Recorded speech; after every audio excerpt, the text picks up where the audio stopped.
In the last few years, 3.5 million blacks have been forced to move from their homes and settle in black reservations like this one. There is no proper housing or sanitation, and blacks continue to pour onto these settlements under the South African government's plan to resettle them away from the whites. When the plan is complete, the blacks of South Africa will only be entitled to live on 13% of the total land. They make up over 70% of the population. Blacks in South Africa are not allowed to vote.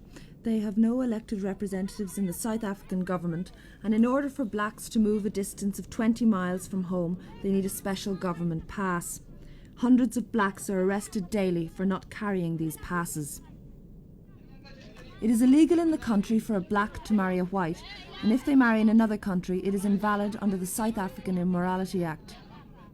A black may not sit beside a white in most cinemas, cannot eat in the same restaurant, nor can he lie in the next hospital bed.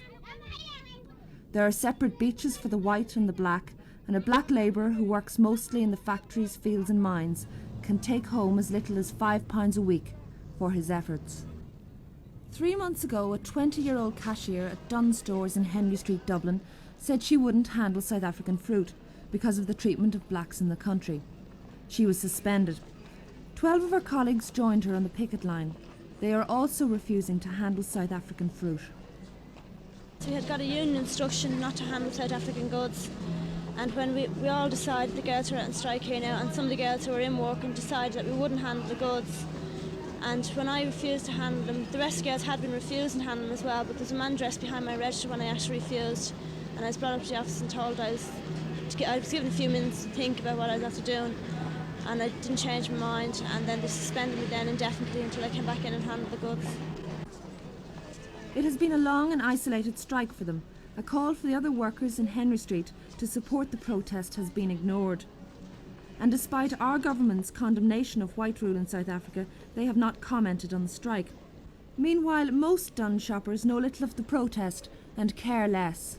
Some people, if you stop them and tell them why we're on strike, they'll say, "Oh, I didn't know, or we won't go in now." But a lot of people just don't care. They won't stop and listen to you at all. They just go in anyway.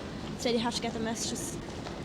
We think that the government should intervene because they're always speaking out against apartheid and how bad it is, and this is a great opportunity for them to really do something about the situation over there and block all South African produce coming in here, especially outspan oranges and grapefruit. We got a letter of support from Bishop Tutu, Reverend Jesse Jackson from New Zealand, Australia, Tony Benn, Terry Fields from Britain. Literally all over the world. American trade unionists have written support for us. All over the world really we've had letters of support because it is a very unusual strike. South Africa's Bishop Tutu influenced 2 Dublin men, Anthony and Joseph Bulger, to stop stocking South African fruit in their shop. They put up a notice in their window to say so. Well, I think really it was the Dunnes Stores was initiated when I seen the treatment they were getting over there. And then with Bishop Tutu getting the Nobel Prize really set the ball rolling. That's when I decided not to. You were influenced by the strike by the women in Dunnes Stores? Yes, I think they're getting very bad treatment over there. And especially the fact that the reason they're out, I think, is a matter of principle. They should be allowed, if they don't want to handle South African produce, they should be allowed not to.